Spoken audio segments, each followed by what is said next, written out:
How could a bookbinder's apprentice, who didn't even finish primary school, lead all of humanity into the electrical age? He is the greatest experimental physicist in history, Michael Faraday.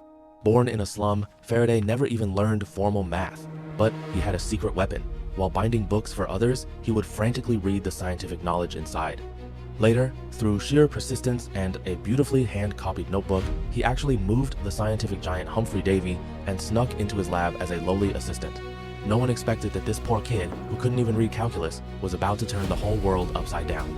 At the time, people already knew that electricity could create magnetism, but Faraday had a crazy reverse idea pop into his head. Could magnetism create electricity? In 1831, he took a magnet and moved it back and forth inside a copper coil. A miracle happened. A faint electrical current was actually generated in the wire. This is the legendary electromagnetic induction. The very first electric generator in human history was born right there in that simple coil.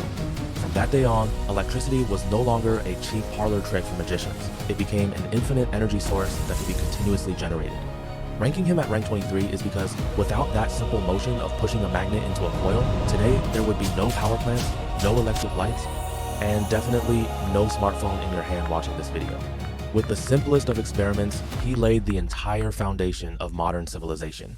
Do you think this man, who couldn't even calculate formulas yet, lit up the earth, deserves rank 23? In the next episode, we'll talk about the absolute genius who turned Faraday's experiments into the ultimate cosmic code, unifying electricity and magnetism forever.